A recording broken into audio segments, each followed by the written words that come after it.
Okay, politics of identity here. Black Power and the Black Panther. So Stokely Carmichael started to advocate for Black Power as a way for African Americans to kind of regain control of their own, well, I should say gain control of their own communities. And they were very violent. Huey Newton and Bobby Seale created the Black Panthers, and it was for self-defense, they said, but the Black Panthers were quite violent. In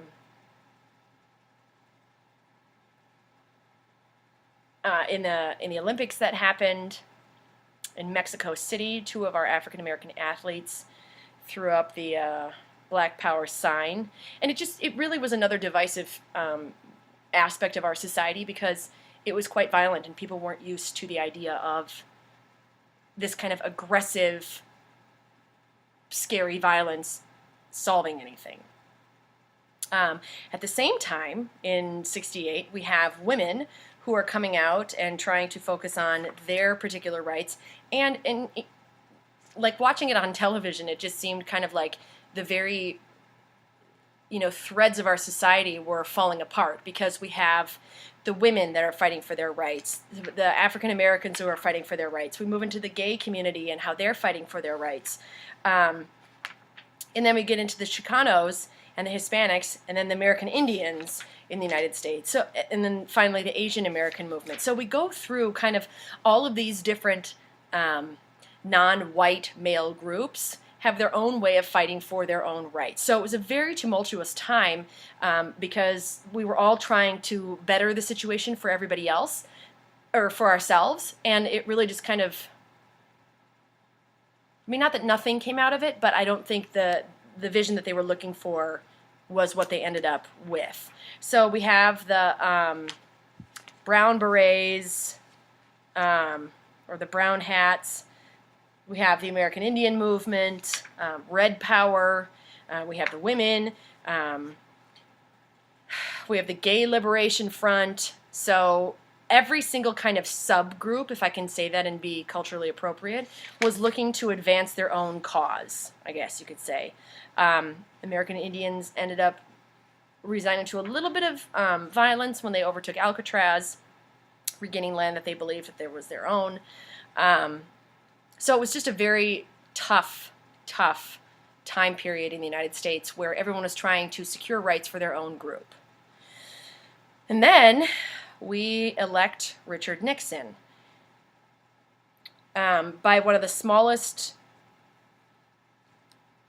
majorities ever in history. So it was 43.6% to Hubert Humphrey's 42.7%. Because ironically, George Wallace, who was governor of Alabama, Alabama, the 60s, okay, picture this guy. He won 5 southern states. He was running as an independent and took 13% of the popular vote. Imagine if he would have won. Anyways, so Nixon and Humphrey went up against each other and had the smallest margin ever. So yeah, so Nixon won, and his whole idea so he came into the war in Vietnam, wanted to follow a policy that he called Vietnamization, and that was the idea that he was going to we were going to gradually transfer the power over to the southern Vietnamese so they could do their own thing and we could pull our troops out. 1970, Nixon attacks Cambodia, and that really sets the American public off. The nation was shocked. He sent Kissinger over to try and fix different things. It didn't work. Nothing Nixon did in Vietnam was working. And so ultimately, what he wanted to do was have a peace without victory. Basically, he ultimately ended the war by saying, we didn't win, but we didn't lose. We're just going to walk away. And nothing was solved. After this as well, it came out about the My Lai massacre, where they had massacred 350 unarmed South Vietnamese, raping women and beating many of the children and killing them. So that was really ugly as well. Nixon's foreign policy extended after this into China. He had kind of a weird schedule of what he was trying to accomplish while in office, but he wanted to open up trade to China, ping pong diplomacy, because the Chinese hosted a U.S. ping pong team.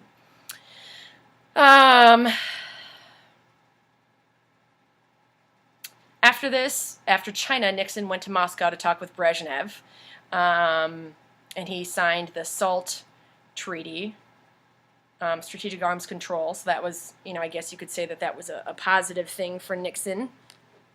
In terms of domestic policy, the EPA is coming out.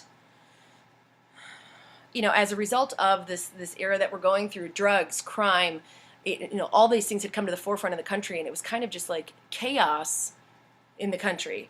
And then we have Watergate, where he ended up recording people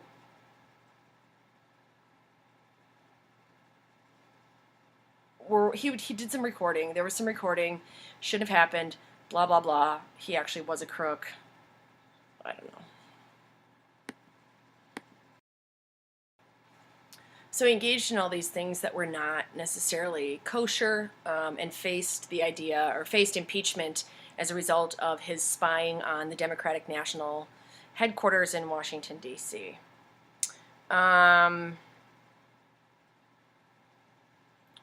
What else?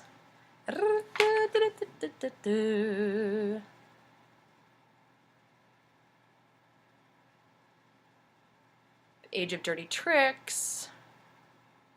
Well, they got the Pentagon Papers. It came out that government officials had lied to people and deceiving the public.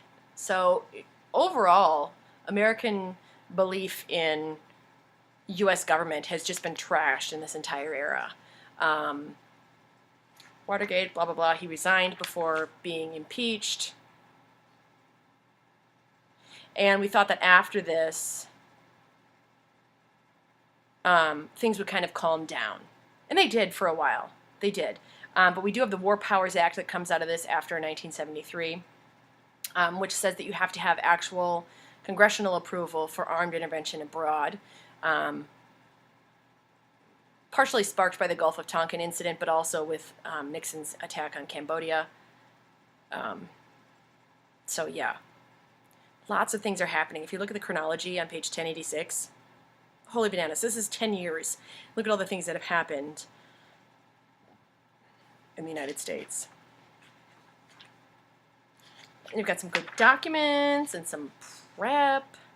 Yeah. Okay, good times. And then we're on chapter 30. Hoorah!